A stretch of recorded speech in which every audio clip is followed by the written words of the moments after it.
going to begin tonight with breaking news, what President Biden calls a full-scale wartime effort to roll back the devastating tide of the coronavirus. On his first full day in office, Mr. Biden signed a flurry of executive orders and directives, actions the White House says are the first step in a national strategy to dramatically increase vaccinations, enforce mask wearing, and reopen schools.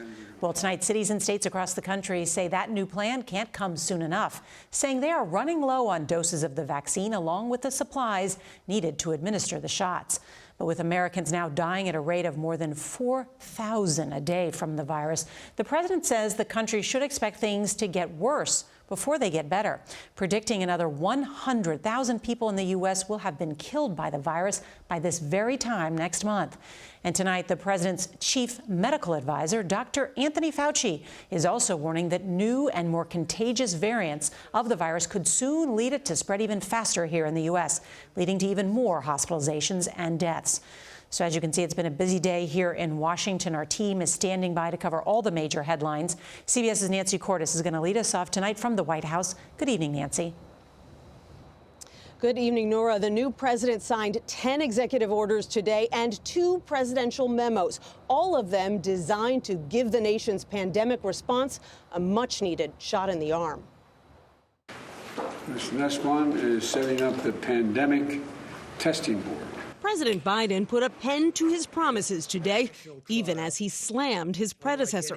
For the past year, we couldn't rely on the federal government to act with the urgency and focus and coordination we needed.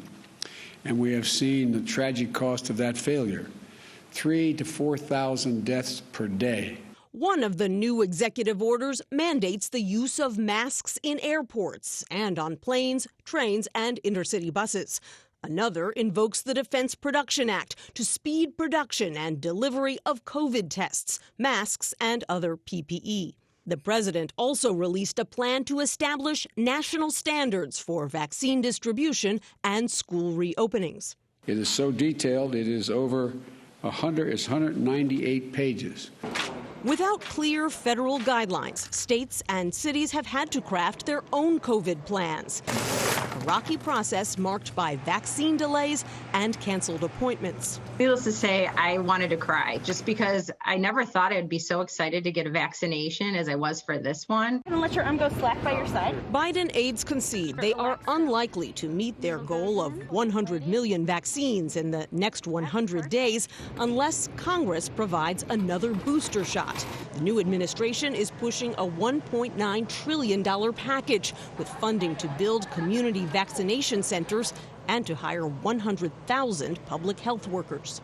We'll also task the Department of Health and Human Services to prepare and expand the pool of medical professionals who can administer the vaccine. Mr. Biden was joined today by a familiar face, his chief medical advisor, Dr. Anthony Fauci, who frequently disagreed with President Trump. Now, he's been wrong on a lot. Today, Fauci said his new boss has a very different management style. One of the things that was very clear as recently as about 15 minutes ago when I was with the president is that one of the things that we're going to do is to be completely transparent, open, and honest. If things go wrong, not point fingers, but to correct them and to make everything we do be based on science and evidence. And while the 45th president often made rosy predictions about the virus, It's going to disappear. It is disappearing. today the 46th vowed not to sugarcoat the facts. The brutal truth is, it's going to take months before we can get the majority of Americans vaccinated.